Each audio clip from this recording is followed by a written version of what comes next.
కలుగునుగాక. యేసుక్రీస్తు ప్రభువారి పేరట మీకందరికీ ప్రత్యేకమైనటువంటి వందనాలు తెలియజేస్తూ ఉన్నాము. దేవుణ్ణి స్తుతించుదాం. హల్లెలూయా. ప్రభువును ఆరాధించుట కొరకు, ప్రభువును స్తుతించుట కొరకు ఈరోజు ఆదికాండము 16వ అధ్యాయము 13వ వచనములో ఉన్నటువంటి వాక్య భాగములో నుండి మనము నేర్చుకోబోతూ ఉన్నాము. 16వ అధ్యాయము 13వ వచనం మనం చూసినట్లయితే హాగరు మాట్లాడుతున్న మాట మనకు కనబడుతుంది. చూచుచున్న దేవుడవు నీవే అను పేరు తనతో మాట్లాడిన యెహోవాకు పెట్టెను. ఏలయనగా నన్ను చూచిన వాణ్ణి నేనిక్కడ చూచితిని గదా అని అనుకొనెను. అక్కడ మనము ప్రారంభములో చూస్తే అది హాగరు మాట్లాడింది అనేటువంటి పదము అక్కడ ఉపయోగించబడింది. ఆమె ఇలా అన్నది అని ప్రారంభమవుతాం మనం చూస్తూ ఉన్నాం. కాబట్టి 13వ వచనంలో చూచుచున్న దేవుడవు నీవే అనే ఒక పేరు పెట్టింది. ఎవరు ఈ పేరు పెట్టినటువంటి ఒక వ్యక్తి అని మనం ఆలోచన చేస్తే, ఈమె ఒక కుటుంబంలో ఒక ఇంటిలో నివసిస్తున్న ఒక దాసి. అబ్రహాము శారా గృహములో నివాసము చేస్తూ వారి యొక్క బాగోగులు చూస్తూ వారికి పరిచర్య చేస్తున్న ఒక దాసి దేవునికి పేరు పెట్టిందండి. హల్లెలూయా. తన జీవితంలో నుండి దేవునికి ఒక పేరు పెట్టింది. దేవుడైన యెహోవా భక్తులు ఆయన అడిగినప్పుడు నీ పేరేమన్నా అన్నప్పుడు ఆయన అన్నాడు, నేను యెహోవానని చెప్పండి అన్నాడు. అనగా నేను ఉన్నవాడను అనువాడను అని దాని యొక్క అర్థం అని బైబిల్లో మనం చూస్తాం. ఆ మాటతో ప్రభువు చెప్పాడు. అయితే అది ప్రభు బయలుపరుచుకున్న పేరుగా మనం చూస్తాం. అదేవిధంగా అబ్రహాముకు నేను సర్వశక్తి గల దేవుణ్ణి అని బయలుపరుచుకోవటాన్ని మనం బైబిల్లో చూస్తాం. అలా ఒక్కొక్కరికి ఒక్కొక్క విధానంలో దేవుడు బయలుపరుచుకున్నాడు తన పేరును. కానీ మనం చూసినట్లయితే యోనా కూడా అంటాడు, ఆ ఓడలో ఉన్నప్పుడు నేను భూమి ఆకాశములకు దేవుడైనటువంటి ఆ యెహోవా యొక్క సేవకుని నేను పరిచయం చేసుకుంటాడు. అనగా ఆయన భూమి ఆకాశములకు దేవుడు అనే పదం ఆ అర్థాన్ని అక్కడ మనం చూస్తాం. ఇలా బైబిల్లో అనేకమైన పేర్లు మరి దేవుడు బయలుపరుచుకున్న సందర్భం కావచ్చు. నేను అనాదిగా ఉన్న దేవుడు అని బయలుపరుచుకుంటాడు. అటు పోతే ఇక చాలా మనం చెప్పుకోవాల్సి వస్తుంది. ఇటే వెళ్ళిపోదాం మనం. ఆయన అంటాడు, నేను ఆల్ఫా ఒమేగా అనగా నేను మొదటి వాడను అని ఆయన బయలుపరుచుకున్న చూస్తాం. భక్తుల పేరు పెట్టి చూస్తాం. కానీ ఇక్కడ ఒక దాసి పేరు పెడుతుంది. ఆయనకు పేరు పెడుతుంది. ఎలా పెట్టగలిగింది ఆ పేరు అంటే తన అనుభవములో నుంచి పెడుతున్న ఒక పేరు. దేవునికి మహిమ కలుగునుగాక. హల్లెలూయా. తాను ఎరిగి ఉన్నటువంటి అనుభవంలో నుంచి ఒక పేరు పెడుతుంది దేవునికి. ఏంటా పేరు అంటే, ఇదిగో నన్ను చూచి ఉన్న దేవుడు, నన్ను చూసిన వాణ్ణి నేను చూశానని చెప్పింది. అది మనం ఆ వాక్యము 13వ అధ్యాయము చదివితే మనకు అది అర్థమవుతుంది కదా. 2వ లైన్లో ఆమె పేరు పెడుతుంది, చూచుచున్న దేవుడవు నీవే అను పేరు తనతో మాట్లాడిన యెహోవాకు పెట్టెను అని చెబుతూ, ఎందుకంటే ఏలయనగా నన్ను చూసిన వాణ్ణి నేను చూశాను ఈరోజు. ఎంత గొప్ప మాట. హాగరు జీవితంలో దేవుడు ఆమెతో మాట్లాడిన తర్వాత తెలుసుకుంది నన్ను చూసేవాడు ఒకడు ఉన్నాడని. హల్లెలూయా. తెలియని వారికి దేవుడు తనే బయలుపరుచుకుంటాడు. వాక్యము ద్వారా తెలియపరచబడ్డ విషయాలు తెలియపరచబడుతున్నప్పుడు ఆ కోణములో ఆ మార్గాల గుండా మనం ప్రయాణం చేసినప్పుడు మనం దేవుణ్ణి కనుగొంటాం. హల్లెలూయా. ఇప్పుడు తెలుసుకోవలసిన మార్గాలు జ్ఞానులకు ఉన్నాయి కాబట్టి యేసు ప్రభు దేవుడు వారికి నక్షత్రం ఉదయిస్తుంది అన్న సంకేతము ద్వారా బయలుపరుచుకున్నాడు. ఏమి తెలియని గొర్రెల కాపరులకు దూతను పంపించి ప్రత్యక్షపరుచుకున్నాడు. హల్లెలూయా. కొంతమంది తెలుసుకోవలసిన విధానాలు చాలా వారి ముందు ఉంటాయి, తెలుసుకునే విధానాలు చాలా ఉంటాయి. దేవుడు తెలియపరుస్తూనే ఉంటాడు. అయినా వాటిని ప్రక్కకు పెట్టి మాకు ఇంకా దేవుడు ప్రత్యక్షం కావాలని అడుగుతూ ఉంటారు. కాడని కాదు, కానీ నీ ముందున్న దానిని గూర్చి నీవు ఆలోచించి అందులో కూడా నువ్వు సాటిస్ఫై కాకపోతే అప్పుడు నీకు దేవుడు ప్రత్యక్షం అవుతాడు. దేవునికి మహిమ కలుగునుగాక. హల్లెలూయా. అవును, అనేక కార్యాలు చేశాడు దేవుడు. తోమ చూశాడు, అయినా కూడా ఆయన మొండికేశాడు. నువ్వు నాకు కనబడాలన్నాడు. కనబడ్డా లేదా? ముందున్న విషయాలను చదువు, గ్రహించు, తెలుసుకో. అప్పటికి నీకు సందేహం ఉంటే నిన్ను ఎలా దర్శించాలని నువ్వు కోరుకుంటున్నావో తప్పకుండా దేవుడు దర్శిస్తాడు. దానికి ముందు ఆయన చెప్పే మాట మనం వినాలి. దేవునికి మహిమ కలుగునుగాక. హల్లెలూయా. ఇక్కడ హాగరు ఒక పేరు పెడుతుంది దేవునికి. ఏమని? ఇదిగో నన్ను చూచుచున్న దేవుడవు నీవయ్యా. అంటే చూసే దేవుడు ఒకడు ఉన్నాడని ఆమె పేరు పెట్టింది. ఈరోజు మన యొక్క వర్తమానం యొక్క అంశం అదే, ఆయన చూచుచున్న దేవుడు. చెప్పండి, ఎవరైనా చూచుచున్న దేవుడు. ఎన్నోసార్లు అనుకుంటే మీ మనసులో మీకు అర్థమవుతుందో, మీ గ్రహింపులోకి వస్తుందో దాన్ని ధ్యానం చేయండి ఈ రోజంతట్లో కూడా, ముందున్న దినాల్లో. ఆయన చూచుచున్న దేవుడు. గ్రహించామా?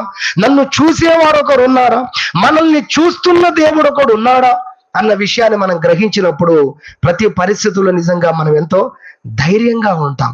చాలాసార్లు కొన్ని పరిస్థితుల్లో మనం ఉన్నప్పుడు మనం ఏం కోరుకుంటామో తెలుసా? కార్యం జరగాలని కాదు, కానీ నేను ఈ పరిస్థితుల్లో ఉన్నానని, ఒక వ్యక్తి సహాయం చేసినా చేయకపోయిన తర్వాత సంగతి, కానీ నేను ఈ పరిస్థితిలో ఉన్నాను అని ఒక వ్యక్తి తెలుసుకుంటే, లేదా మనం అనుకున్న వ్యక్తికి తెలిస్తే ఎంత బాగుండు కదా.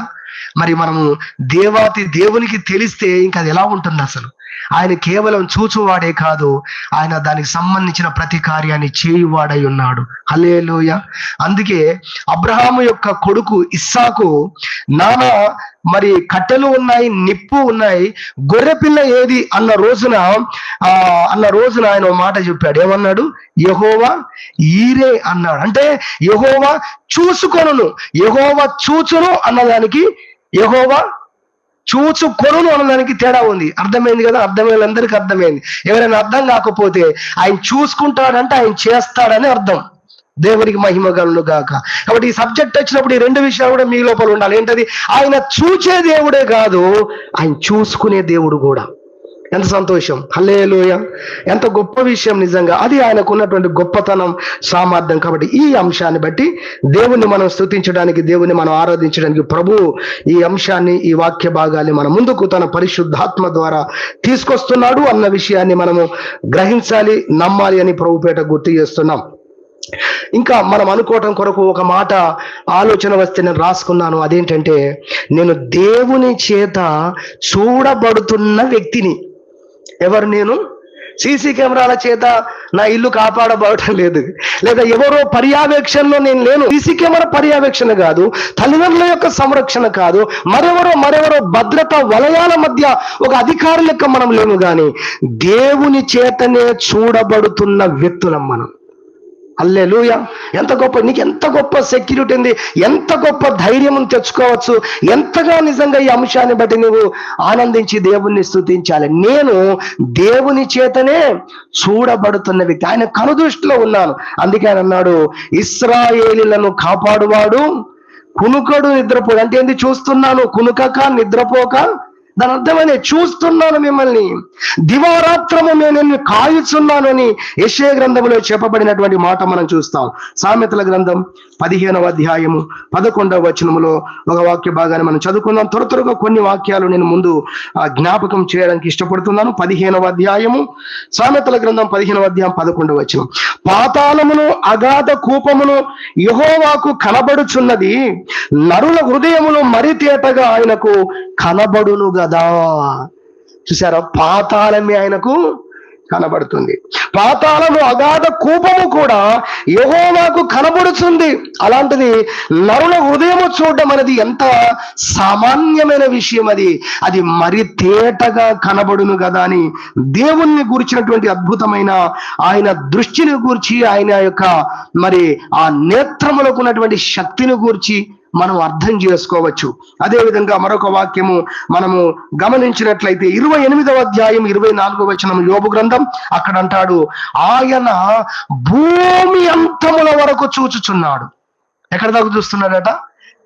భూమి యొక్క ఎడ్జ్, భూమి యొక్క చివర్ల వరకు చూస్తున్నాడంట. దేవుని యొక్క కనుదృష్టి గురించి బైబిల్ చెప్తుంది.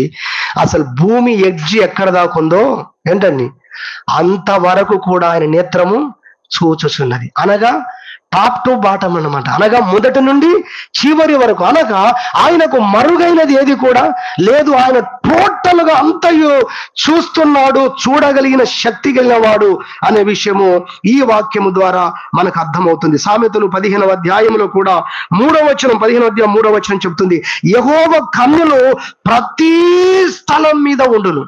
ఎక్కడెక్కడట? ప్రతి స్థలం మీద అంతటా అన్నిటినీ ఆయన చూస్తున్నాడు అన్న విషయాన్ని ఈ వాక్యము ద్వారా మనం అర్థం చేసుకోవచ్చు. ఆ మాట చెప్పి ఏమన్నాడంటే కింద, చెడ్డవారిని మంచి వారిని అవి చూచుచూ ఉండును. మంచి వారినే కాదు, చెడ్డవారిని కూడా చూస్తూ ఉన్నాయి. వాళ్ళు ఏం చేస్తున్నారు, వాళ్ళు ఏ విధంగా జీవిస్తున్నారు అన్ని కూడా చూస్తున్నాడు. ఎందుకో ఇర్మియా గ్రంథం 32వ అధ్యాయం 19వ వచనం అక్కడ చెప్పాడు, అందరికీ ప్రతిఫలం ఇచ్చుటకై నరమాత్రుల యొక్క మార్గములన్నిటినీ నీవు కన్నులారా చూచుచున్నావు. ఎందుకు చూస్తున్నాడు? చెడ్డవారిని కూడా ఎందుకు చూస్తున్నాడు? మంచివారిని చూస్తున్నాడు అంటే ఓకే, మరి చెడ్డవారిని కూడా ఎందుకు దృష్టించి చూస్తున్నాడు? వారి వారి క్రియలను బట్టి వారికి ప్రతిఫలం ఇవ్వడానికి వారిని ఎలా చూస్తున్నాడట? అక్కడ రాయబడింది విశేషణ. చూస్తున్నాడు అనేది ఒక మాట, ఇప్పుడు విశేషణంగా రాయబడింది ఇర్మియా గ్రంథంలో 32వ అధ్యాయం 19 ఏమన్నాడు? కన్నులారా చూస్తున్నాడు అంటే బాగా చూస్తున్నాడు. దేవునికి స్తోత్రం చెప్పుదాం. హల్లెలూయా. ఇవన్నీ కూడా దేవుని పిల్లలమైన మనము దేవుణ్ణి బట్టి ఆదరణ, దేవుణ్ణి బట్టి ధైర్యము, దేవుణ్ణి బట్టి సంతోషించుట కొరకు, దేవుణ్ణి స్తుతించుట కొరకు ఇవన్నీ కూడా వాక్యాలు బైబిల్లో ప్రభు వ్రాయించాడన్న విషయాన్ని మనం జ్ఞాపకం చేసుకోవాలి. అంతేకాదు 2వ దినవృత్తాంతములు 16:9 మీరు చూస్తే కూడా, యథార్థవంతులను బలపరచుటకు యెహోవా కనుదృష్టి లోకమంతట సంచారం చేస్తుంది. శాటిలైట్ కూడా పనిచేయదు. హల్లెలూయా. ఎక్కడెక్కడట? లోకమంతటా. దాన్ని ఆపగలిగింది ఏది లేదు ఈ ప్రపంచంలో, మరుగైనది ఏది లేదు. ఆయన స్కాన్ చేస్తున్నాడు. ఎంతవరకు? లోకమంతటా కూడా సంచారం చేస్తుంది. పైన కెమెరా తిరుగుతుంది, మీకు అర్థం కావనుకుంటున్నా. ఏంటా కెమెరా? దేవుని యొక్క నేత్రము. ఆయన కన్నులారా చూస్తున్నాడు అని చూడట్లే అనుకోవద్దు. బాధపడే వ్యక్తి, ఇబ్బందులో ఉన్న వ్యక్తి, శ్రమల పాలవుతున్న వ్యక్తి ధైర్యం తెచ్చుకోవాలి. ఇదిగో యథార్థవంతులను బలపరచడానికి, నిన్ను బలపరచడానికి, నిన్ను ఎలా లేవనెత్తాలి, నీ జీవితం ఎలా కార్యం చేయాలి, ఎప్పుడు ఎలా నిన్ను నీ జీవితాన్ని దర్శించాలి, ఎలాంటి బహుమానాలు నీకు ఇవ్వాలి, ఎలా నిన్ను ఆదుకోవాలి, అన్నిటినీ చేయడం కొరకు ఆయన నేత్రము నిన్ను కనిపెట్టుకొని ఉన్నది. అది సంచారము చేస్తున్నది. నిజంగా దేవుడు ఆయన చూచుచున్న దేవుడు అనే అంశము ఎంత గొప్ప అంశమో ఇలా మనం ఆలోచన చేస్తూ పోతే అనేకమైన విషయాలు దేవుని యొక్క వాక్యము దోలో నుండి మనం నేర్చుకోవచ్చు. కొన్ని విషయాలు మనం ఆరాధించడం కొరకు దేవుని పరిశుద్ధ గ్రంథం త్వరగా నేను జ్ఞాపకం చేయడానికి ఇష్టపడుతున్నాను. మొదటి అంశంగా మనం చూస్తే 139వ కీర్తన, 139వ కీర్తన మనం చూస్తే 16వ వచనములో ఉన్నటువంటి వాక్య భాగాన్ని మనము చదువుకుందాం. నేను పిండమునై ఉండగా నీ కన్నులు నన్ను చూచెను. ఈ వాక్యము అనేక సార్లు మనము జ్ఞాపకం చేసుకుంటూనే ఉన్నాం. నేను పిండమునై ఉండగా నీ కన్నులు నన్ను చూసెను. ఆయన చూచుచున్న దేవుడు అనే దగ్గరికి మనము ఆ వాక్యాన్ని, అంశాన్ని నేర్చుకుంటున్నాం కదా. అయితే ఆయన ఎప్పటి నుండి మనల్ని చూశాడు అంటే ఇప్పుడే కాదు. కొంతమంది అసలు దేవుడు నన్ను చూచట్లేదు అనుకుంటున్నారు. కారణం ఏంటి అంటే, భక్తుడు బాగా ఆలోచన చేసేవారో చెప్పాడు, మహోన్నతుని యొక్క దక్షిణ హస్తం మార్పు చెందిందా అని నేను అనుకోవటానికి గల కారణం ఏంటంటే, నాకు కలిగిన శ్రమే కానీ ఆయన హస్తం మార్పు చెందలేదు అన్నాడు. నాకు అలా ఎందుకు అనిపించిందంటే, శ్రమను బట్టి అనుకున్నాను కానీ ఆయన నన్ను విడిచిపెట్టలేదు, ఆయన హస్తము మార్పు లేదు అన్నాడు. అది మనం జ్ఞాపకం చేసుకోవాలి. ప్రభువు కూడా యెషయా గ్రంథం 49లో అన్నాడు, స్త్రీ తన గర్భమున పుట్టిన చంటి బిడ్డను ఒక బాలింత మర్చిపోతుందా అంటే, ప్రపంచం అంతా చెప్తుంది మర్చిపోదు. ఒకవేళ కోట్లలో ఒకరు మర్చిపోయినట్టు కనుక మనకు ఉంటే, ఇదిగో ఆ విషయాన్ని తీసుకొని ప్రభు అంటున్నాడు, ఒకవేళ వారైనా మరుచుదురేమో గాని నేను మరువను. హల్లెలూయా. ఎందుకంటే ఆయన అంతగా మనల్ని పట్టించుకుంటున్నాడు అనేది అర్థం చేసుకోవాలని, గ్రహించాలని ప్రభు అలా అనేక పోలికలతో మనతో మాట్లాడడం చూస్తాం. అయితే దేవుని వాక్యం చెబుతుంది, ఇదిగో నువ్వు చంటి బిడ్డగా ఉన్నప్పుడు నీ తల్లి చూసుకుంది, కానీ నువ్వు గర్భములో పిండముగా ఉన్నప్పుడు నా కన్నులు నిన్ను చూశాయి. నువ్వేం భక్తి చేసావు అప్పుడు చెప్పు. అసలు చాలా సార్లు సాతానుడు మన భక్తి మీద మనం ఆధారపడేటట్టుగా చేస్తాడు. దేవుని కృప మీద కాదు, ఆయన గొప్పతనం, ఆయన కనికరం, ఆయన మంచితనం మీద కాదు. మన భక్తిని ఆధారం చేసుకొని బ్రతికేటట్టు చేస్తాడు. భక్తిలో నువ్వు బలహీన పడ్డప్పుడు నిన్ను మొత్తం జీరో చేస్తాడు. అందుకే కానీ ఆయన కృప గొప్పది. హల్లెలూయా. ఆయన కనికరము గొప్పది. ఆయన శక్తిమంతుడు. ఆయన నిలబెట్టగలడు. మరలా నన్ను పరిగెత్తించగలడు. మరలా ఉన్నత స్థానంలో దేవుడు నింపగలడు. మరలా నేను పోగొట్టుకున్న సంతోషాన్ని తిరిగి దేవుడు ఇవ్వడం మాత్రమే కాదు, ఆయన రెట్టింపుగా కూడా నాకు ఇవ్వగలడు. హల్లెలూయా. చూడండి, ఇలాంటి విశ్వాసము లేనందున నేను భక్తి చేస్తున్నాను కాబట్టి, మరి అప్పుడు నువ్వేం భక్తి చేసావని నిన్ను చూశాడు ఆయన. నువ్వు పిండముగా ఉన్నప్పుడే, తల్లి గర్భములో ఉన్నప్పుడే మరి దేవుడు నిన్ను చూశాడు అనే వాక్యం చెప్తుంది. ప్రభు అంటున్నాడు, నేను మిమ్మల్ని చూశాను. దీని అర్థం ఏంటి? ప్రతి వాక్యాన్ని మనము ఆత్మీయంగా లోతుల్లోకి వెళ్ళినప్పుడు చాలా గొప్ప సత్యాలు నిజంగా మనం తెలుసుకోగలుగుతున్నాం. పిండముగా ఉన్నప్పుడు అంటే అసలు మనకి ఏమీ తెలియదు. అప్పుడు అంటే మనకు తెలియని విషయాలన్నిటిని కూడా ఆయనే, మనకు తెలియని కాలము, మనకు తెలియని అన్నిటిని కూడా ఆయన్ని దృష్టించి ఉన్నాడు. హల్లెలూయా. మనకు అన్నీ తెలుస్తున్నాయా? తెలియదు. మన అనుభవంలోకి వస్తే తప్ప తెలియదు. అలా తెలియకుండా ఎన్నో శోధనలు, తెలియకుండా ఎన్నో ప్రమాదాలు, తెలియకుండా ఎన్నో తెలిస్తే కొంత జాగ్రత్త పడతాం. జస్ట్ 3 days క్రితం ఒక కారు నా ముందుకు వచ్చేసి వెంటనే లెఫ్ట్ సిగ్నల్ వేసేసుకున్నాడు. నేను లెఫ్ట్కి వస్తున్నానని నా ముందు వచ్చి లెఫ్ట్ వేసుకున్నాడు. మంచి స్పీడ్లో ఉన్నాను నేను. 3 days అవుతుందేమో. మీరు నమ్మండి, అసలు ఇక కంపల్సరీ 99.9 పడిపోతున్నానని నాకు అర్థమైంది. ఎంత నిజం చెప్తున్నాను, 99.9. భయం అనేది మళ్ళా ఎలా ఉంటుందో ఆ క్షణం నేను అనుభవించాను. కానీ నా నోటి నుంచి వచ్చిన ఒకే ఒక్క మాట, నా బండి కంట్రోల్ అయి వాళ్ళ కారు కూడా బయట పక్కకు వచ్చి ఆగి నేను కంట్రోల్ చేసుకునే వరకు నా నోట్లోంచి ఒకటే పదం వచ్చింది, స్తుతిస్తున్నట్టు యేసయ్యా యేసయ్యా యేసయ్యా. ఎన్నిసార్లు అన్నాను? కనీసం ఒక 15 సార్లు అని ఉంటానేమో. అలా అనుకుంటూ బ్రేక్ నేను కంట్రోల్ చేస్తూ టోటల్గా లెఫ్ట్కి వచ్చేసాను. నేను మామూలు స్పీడ్లో కాదు, మంచి స్పీడ్లోనే ఉన్నాను నేను. ఆ కారు అంత స్పీడ్గా వచ్చేసి నా ముందు లెఫ్ట్కి వేసేసి అమాంతం లెఫ్ట్కి తీసుకొచ్చేసాడు. చూడండి, గమనించండి, అంత సెకండ్ల మీద అసలు ఆ పరిస్థితుల్లో నేను చూసినా కూడా నాకు కంట్రోల్ కాదు అన్న విషయం నాకు అర్థమైంది. అయితే దేవుడు నాకు సహాయం చేస్తాడని ఆయన జ్ఞాపకం చేసుకొని నేను అక్కడ కాపాడబడ్డాను. దేవునికి మహిమ కలుగును గాక. హల్లెలూయా. మనకు తెలియనివి, నేను పిండముగా ఉన్నప్పుడు నాకేం తెలియదు, అసలు నాకు జ్ఞానమే లేదు అసలు కదా. ఒక రక్తపు గడ్డగా నేను ఉన్నాను అక్కడ. అసలు తల్లి గర్భంలో నాకు జరిగే ప్రమాదాలు ఏంటి, తల్లి గర్భంలో నాకు జరిగే ప్రమాదాలు ఏంటి? అవును కదా, ఎంతో మంది అబార్షణ పిల్లలు, ఎంతో మంది కోల్పోయారు, తల్లిదండ్రులు రాలిపోయారు, అనేక మంది పిల్లలు. దేవుడు నన్ను అక్కడ అంత భద్రంగా చూశాడు గనక ఈరోజు గోదావరికని పట్టణంలో నీ పేరు మీద నువ్వు ఇలా కనబడుతున్నావు. హల్లెలూయా. నువ్వు చెప్పాలి, దేవా, ఆ రోజు నేను నా తల్లి గర్భంలో ఉన్నప్పుడు నీ కన్నులు నన్ను చూశాయి అనగా నన్ను కాపాడాయి దేవా, అందును బట్టి నీకు స్తోత్రం. దాని అర్థం ఏంటనగా, ఇదిగో నాకు తెలియని కాలములో, నాకు తెలియని విషయాల్లో ప్రభువా అనుక్షణము నన్ను చూస్తూ, ఏది రాబోతుందో నా మీదికి, ఏ ఉపద్రవం రాబోతుందో, ఏ కష్టం రాబోతుందో, ఏ ఇబ్బంది రాబోతుందో వాటన్ని నీకు తెలుసు కనుక నీవు బయలుపరుస్తూ నీవు వాటన్నిటిని ఆపరేట్ చేశావు గనుక ఈ రోజు వరకు నేను బ్రతికి ఉన్నాను నాయన అని ప్రభువును మనం స్తుతించాలి, ప్రభువును మనం ఘనపరచాలి. దావీదు శత్రు భయం చేత అనగా సౌలు భయం చేత పారిపోతున్న దినాల్లో ఆపదలో ఉన్న వారికి సహాయం చేశాడు. మా ప్రాణాలు కాపాడావయ్యా నువ్వు, మా యవన బిడ్డల యొక్క ప్రాణాలు, మాన ప్రాణాలు కాపాడావయ్యా, నువ్వు మా మధ్యలో ఉంటే నిన్ను చూసుకుంటామని అందరూ జేజేలు పలికి దండలేసేశారు. దావీదు అనుకున్నాడు, ఇంత అభిమానం నేను ఎప్పుడు చూడలేదు, వీరాభిమానం ప్రకటిస్తున్నారని వారి మధ్యలో నివాసం చేశాడు. ఎందుకో ఓ రోజు డౌట్ వచ్చింది. వీళ్ళు దేవుని సన్నిధికి వెళ్ళి కూర్చొని, ప్రభువా దేవా నేను ఇక్కడ ఉన్నాను ఈ ప్రజల మధ్య, ఇది నాకు సేఫేనా, ఈ స్థలము నాకు సేఫే అంటావా ప్రభు అని అడిగితే అప్పుడు ప్రభు చెప్పాడు, లేదు వీళ్ళు నిన్ను పట్టిస్తారు నీ శత్రువుకు అని చెప్పాడండి. తెలియదు దావీదుకు. మనకు తెలియని విషయాలు, ఎన్నో విషయాలు దేవుడు మనల్ని తప్పించాడు, ఎన్నో విషయాలు చూశాడు. ఆయన చూసి ఆయన కార్యాలు చేశాడు. ఇశ్రాయేలును కాపాడువాడు, కునుకక నిద్రపోక ఆయన నిన్ను చూస్తూ ఉన్నాడు.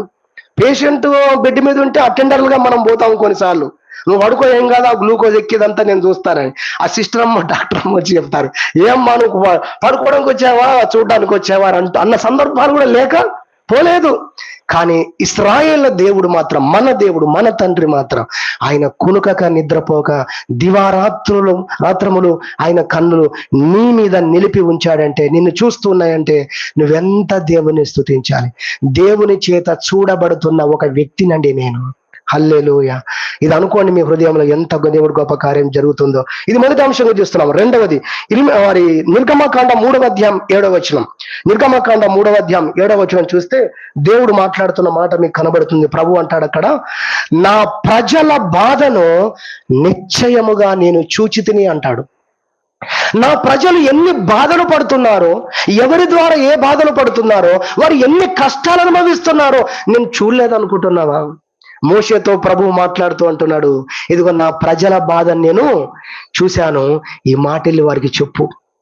ఇశ్రాయేలు ఎంత సంతోషించి ఉంటారు. 400 సంవత్సరాలు బాధలు పడుతున్నారండి. ఉక్కు పాదము కింద నలిగిపోతున్న వారి వలె ఉన్నారు ఇశ్రాయేలు ప్రజలు. ఆ రోజు ఒక గొప్ప ఎర్రటి ఎండలో, మంచి వేసవి కాలములో ఒక చల్లటి నీరు ఇస్తే ఎలా ఉంటుందో అంతకంటే అద్భుతంగా ఇశ్రాయేలు యొక్క చెవులు ఆ రోజు ధన్యమైనవి. వారు విన్న మాట ఏంటో తెలుసా? మీ దేవుడు మిమ్మల్ని చూడవచ్చాడు అనే మాట చెప్పాడు ఆయన. హల్లెలూయా. చూడవచ్చాడు ఆయన మిమ్మల్ని. మరి సజ్జా బర్నబాస్ గారు, ఆయన క్రిస్మస్ రోజు ఆయన ఒక వర్తమానం ఇచ్చాడు. నేను మర్చిపోలేను ఆ వర్తమానం, మీకు చెప్పాను అంతకుముందు. ఆయన ఏమన్నాడంటే, ఆయన ఇప్పుడు దేవుడు చూడవచ్చాడు అనే పదం చెప్పాను కదా, ఆయన ఏమన్నాడంటే, మన దేవుడు, మన డాడీ, ఆయన పెట్టిన యూట్యూబ్ లో మీకు దొరుకుతుంది, ఆయన అన్నాడు నానొచ్చాడు అని పెట్టాడు. హల్లెలూయా. నన్ను బాగా ఆకర్షించింది అది. ఎప్పుడు జ్ఞాపకం చేసుకున్నా ఇలాంటి పదాలు వచ్చినా నా హృదయం బాగా దేవుని పట్ల స్పందిస్తూ ఉంటుంది. నానొచ్చాడు. నేను చూసి ఆ టైటిల్ చేసే చాలాసేపు ఏడ్చాను ఆ వర్తమానం వింటూ. సహోదరి ఇశ్రాయేలుకు ఒక చల్లని వార్త వస్తుంది ఆ రోజు. వారి చెవులు ధన్యమైన ఆ రోజు. వారు విన్న మాట ఏంటో తెలుసా? ఇదిగో మిమ్మల్ని దేవుడు చూడవచ్చి ఉన్నాడు. మీరు సేవిస్తున్న దేవుడు, మీరు ఆరాధిస్తున్న దేవుడు మీ కష్టాలను చూడలేదని మీరు అనుకుంటున్నారా? ఇదిగో నిన్ననే నాకు ప్రత్యక్షమై నాతో మాట్లాడని మోషే వెళ్ళి చెప్పినప్పుడు ఇశ్రాయేలు ఎంత కన్నీటి పర్యంతమై దేవుణ్ణి స్తుతించి వారు ఆరాధించారో ప్రభు మాట్లాడుతున్నాడు ఈరోజు నీతో నాతో, నీ యొక్క బాధను నేను చూస్తూనే ఉన్నాను. హల్లెలూయా. ఇర్మియా గ్రంథం 3వ అధ్యాయం 7వ వచనం ద్వారా ప్రభు ఈ మాట మాట్లాడని దేవుని వాక్యంలో మనం చూస్తాం. ఒక ఇంట్లో ఒక సహోదరి ఉంది, లేదా ఒక కుటుంబం ఉంది. వారికి మరి ఆ కుటుంబంలో కొన్ని అనివారణ కారణాలు మీకు తెలుసు. ఆ సందర్భం అంతా కూడా మరి 2 స్త్రీలను వివాహం చేసుకున్నాడు భర్త. అయితే ఆ 2 స్త్రీలలో మనం చూస్తాము, మరి లేయా అనేటువంటి వ్యక్తి ద్వేషించబడుట మనం చూస్తాం కదా. ఆమె ఎంత బాధపడుతుందో, ఎందుకంటే ఇష్టము లేని పెళ్లి. భర్తగా ఉన్నాడు భర్త, కానీ ఆయనకు ఇష్టం లేదు ఏమి మీద. వాళ్ళ నాన్నగారు చేయడాన్ని బట్టి ఆమె వివాహంలోకి అడుగు పెట్టింది. ఇదంతా కూడా మీకు తెలుసు, నేను అది వివరించను ఎక్కువ. కానీ అయితే ఆ పరిస్థితులు ఆమె చాలా ద్వేషించబడుతూ ఉంది. ఆమె అనుకుందేమో తండ్రి చేసినటువంటి తప్పుడు ఆలోచన లేదా వారు తీసుకున్న నిర్ణయాలు నన్ను ఏ స్థితికి ఈ రోజు దారి తీశాయని ఎంత కుమిలిపోయి ఉంటుందో లేయా ఆ రోజు. ఎంతగా మరి వాళ్ళని ఇంత ఇబ్బంది పెడుతుంది అని చెప్పి ఆమె ఎంతగా అనుకుందో. అలాంటి పరిస్థితుల్లో ఒక రోజు దేవుడు ఆమె జీవితంలో కార్యం చేశాడు. బైబిల్లో నాకు నచ్చిన మాట, ఒరిస్సా రాష్ట్రంలో మొట్టమొదటిసారిగా దీని గురించి ఒక విస్తృతమైన మెసేజ్ నేను ఒరిస్సాకి వెళ్ళినప్పుడు దైవజనులు పాస్టర్ మధుసూదన్ గారు దీని మీద ప్రసంగం చేశారు. లేయా ద్వేషించబడుట యెహోవా చూచి ఆమెను ఆశీర్వదించెను. మీరు గుర్తుపెట్టుకోండి ఈ మాట. మీరు ఎప్పుడైనా బాధింపబడుతూ ఉంటే, మీరు ఎప్పుడైనా నలిగిపోతూ ఉంటే, ఎవరి ద్వారానైనా మీరు బాధలు పడుతున్నాను అనుకుంటే, మీరేమి బాధలు పడుతూ ఉంటే బాధపడకండి. బాధలు పడుతూ ఉంటే ఏం చేయొద్దు, బాధపడద్దు. ఎందుకో తెలుసా? అదే మీకు సరికొత్త ఆశీర్వాదానికి తెరలేపుతుంది. ఆ బైబిల్ ఏం చెప్పిందంటే, ఆమె ద్వేషించబడుట యెహోవా చూచి ఆమెను దీవించాడు. కొన్నిసార్లు నువ్వు ద్వేషించబడాన్ని బట్టి కూడా, నువ్వు భక్తి లేకపోయినా వాళ్ళను బట్టి దేవుడు నేను దీవిస్తాడు. ఇప్పుడు వాళ్ళు ఎంత చేసుకుంటారో చెప్పాలి, మీరు చేసుకోనివ్వండి. హల్లెలూయా. నేనంటాను, వాళ్ళు అనుకున్న ఆశీర్వాదాల కంటే దేవుడు మనకిచ్చే ఆశీర్వాదాలు దాన్ని ఓవర్టేక్ చేస్తాయి. గుర్తుపెట్టుకోండి. అది వివాహం కావచ్చు, ఇల్లు కట్టులు కావచ్చు, బండి కావచ్చు, కారు కావచ్చు, ఇంకేదైనా కావచ్చు. అవన్నీ ఉన్నా ఏం లాభం లేదని వాళ్ళతోనే చెప్పిస్తాడు దేవుడు. స్తోత్రం చెప్పుదామా? అంత హై రేంజ్ లో నేను దేవుడు నిలబెట్టగలడు. ఎందుకో తెలుసా? ఇవే కాదు ఆయన దగ్గరని. లోకం అనుకుంటుంది వివాహం, ఇల్లు, పెళ్లి, బిల్డింగ్, కారు, బండి, ఇవే అనుకుంటుంది ఆశీర్వాదం. లేదు, ఇవన్నీ ఉన్నవాడు దైవ సేవకుని దగ్గరికి వచ్చి ప్రార్థన చేయించుకుంటాడు. హల్లెలూయా. ప్రవక్త దగ్గరకు వచ్చి, దేవుడు ప్రత్యక్షమవుతున్న ఒక సామాన్యంగా కనబడుతున్న వ్యక్తి దగ్గరికి వచ్చి మా కోసం ప్రార్థన చేయండి అంటారు. మీకు ఉదాహరణ కొరకు చెప్తున్నా నేను. దేవ ప్రత్యక్షత ఈ లోకంలో ఆస్తి ద్వారా ఎవరు దాన్ని లేరు. కాబట్టి మనం అర్థం చేసుకుందాం, ఇక్కడ నా ప్రజల బాధను నిశ్చయముగా నేను చూచి తిని. మీరు బాధల్లో ఉన్నప్పుడు, మీరు కష్టాల్లో ఉన్నప్పుడు మీరు గుర్తుపెట్టుకోవాల్సిన మాట ఏంటంటే, మన బాధను మన కష్టాన్ని దేవుడు ఆయన చూచేవాడైనాడు. 38 సంవత్సరాల నుంచి ఎడబడి ఉన్నాడండి బెతెస్దా కోనేటి దగ్గర. పట్టించుకున్నాడు ఎవరు చెప్పండి?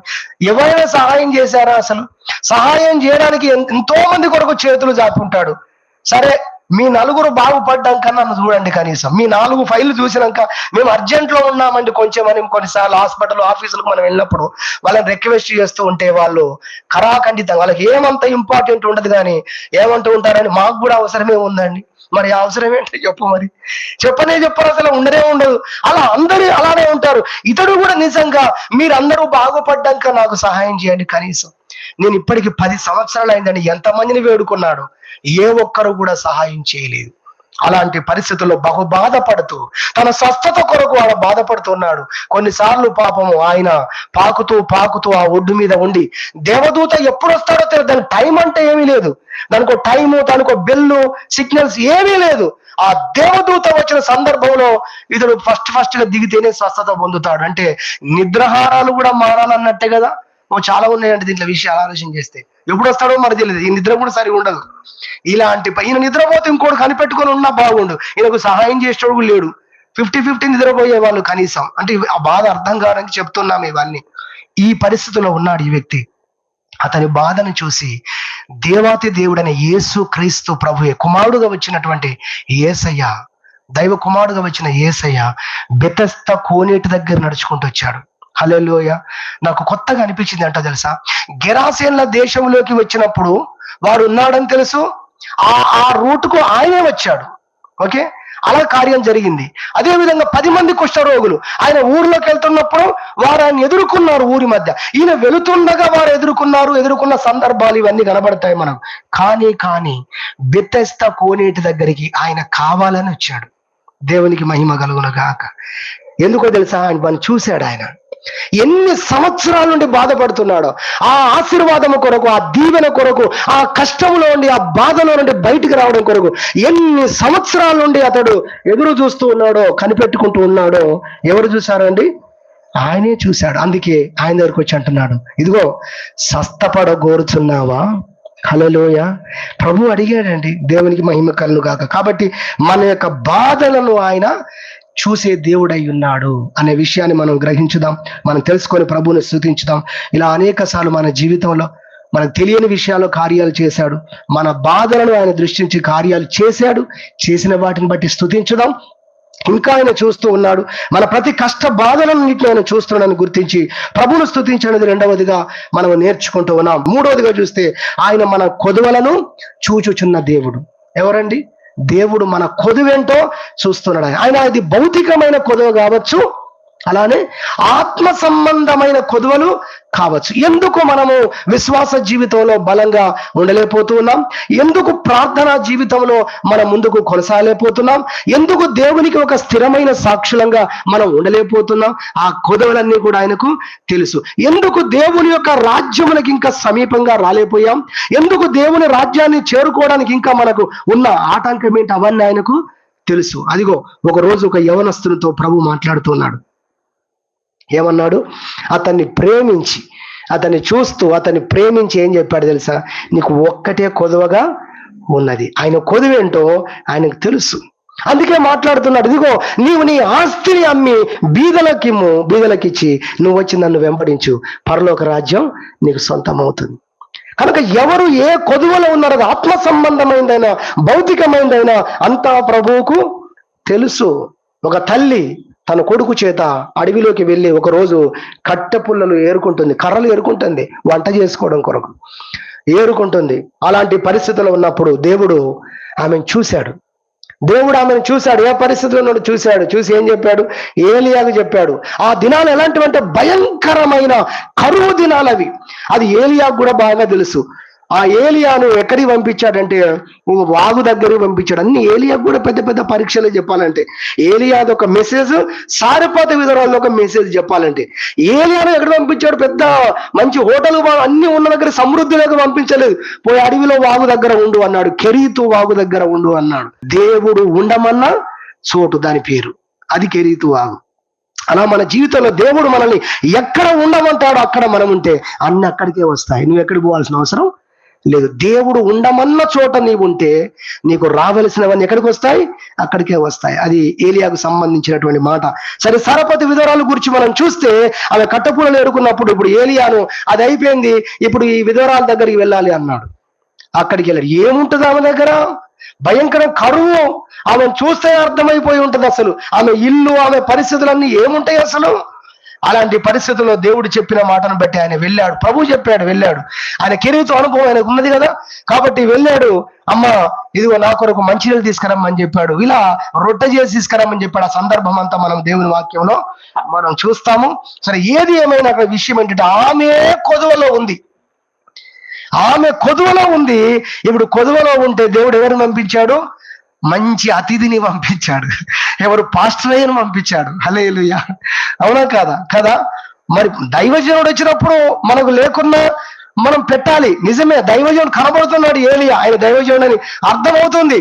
ఆమె చెప్తుంది, ఉన్న పరిస్థితి యథార్థంగా చెప్పిందండి. కొన్నిసార్లు మన జీవితం అలానే ఉంటుంది. ఏమీ లేని పరిస్థితుల్లో సహాయం చేసే అవకాశాలు వస్తూ ఉంటాయి.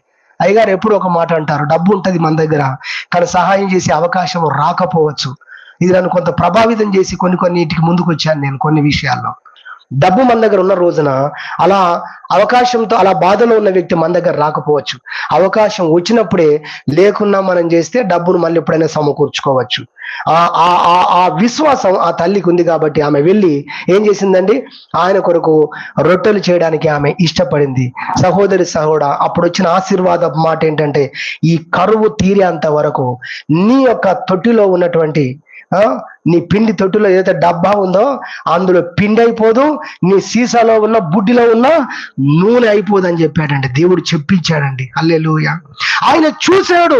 ఆయన సారెపాతు విధవరాలు ఎంత కొదువలో ఉందో ఆమె అంటుంది, ఇది తిని మేము చచ్చిపోతాం. అదే అండి ఆమె పరిస్థితి. ఇది తినేసి నా కొడుకు నేను చచ్చిపోయే పరిస్థితిలో ఉన్నాం.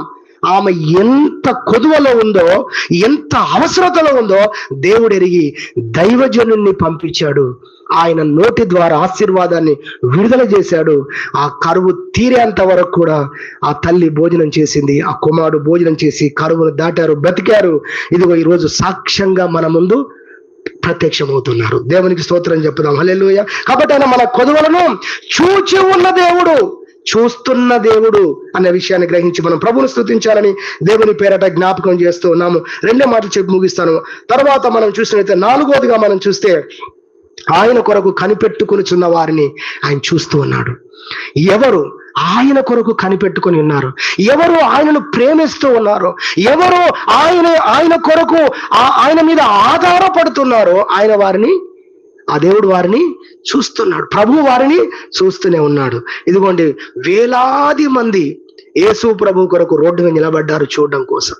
కానీ నిజమైన ఆసక్తితో, నిజమైన పట్టుదలతో, హృదయపూర్వకంగా, మనస్ఫూర్తిగా, ఆటంకాలు ఎదురైనా కూడా, చూడలేని పరిస్థితులు వచ్చినా కూడా ఆయన ఎలాగైనా చూడాలనే ఆశతో ఒక వ్యక్తి, పాపం పొట్టివాడు, బలహీనుడు, చూడలేని పరిస్థితిలో ఉన్నవాడే, కానీ ఒక దైవజనుడు అన్నాడు, మనసు పొట్టిది కాదు అన్నాడు, విశ్వాసం పొట్టిది కాదు అన్నాడు కదా.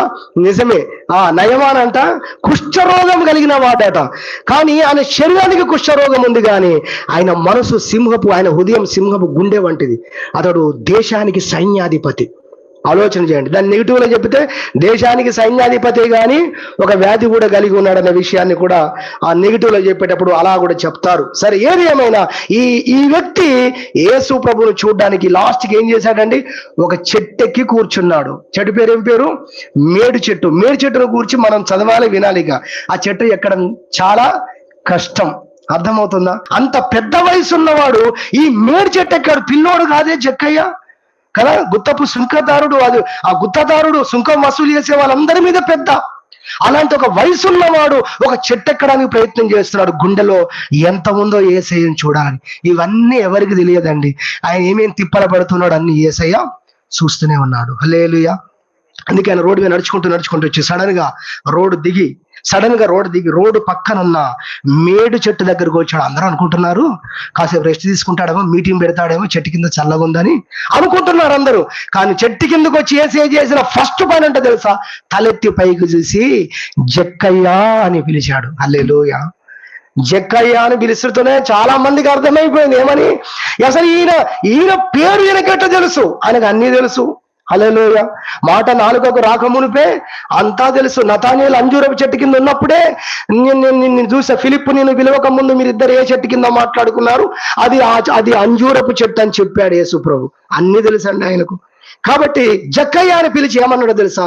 జక్కయ్య, ఈ రోజు నేను నీ ఇంట్లో భోజనం చేయవలసి ఉన్నది అన్నాడు.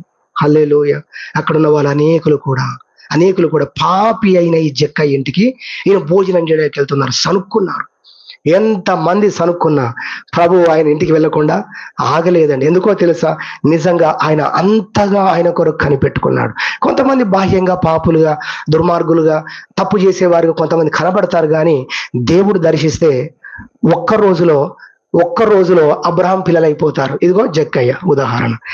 ఇతడు కూడా అబ్రహాము కుమారుడే. ఎన్ని రోజులు అయ్యాడు, ఎన్ని రోజులు చర్చికి వెళ్ళాడు, ఎన్ని ప్రసంగాలు విన్నాడు. సింగిల్ గంట అని కూడా చెప్పొచ్చు. సహోదరి సహోదరా, ఎవరు ఆయన కొరకు కనిపెట్టుచున్నారో, ఎవరు ఆయన కొరకు ఎదురు చూస్తూ ఉన్నారో ఆయన వారిని బాగుగా ఎరుగును. దేవుని కొరకు ప్రార్థన చేస్తూ ఉన్నావా? ఆయన ఎందుకు విశ్వాసం పెట్టుకొని ఉన్నావా?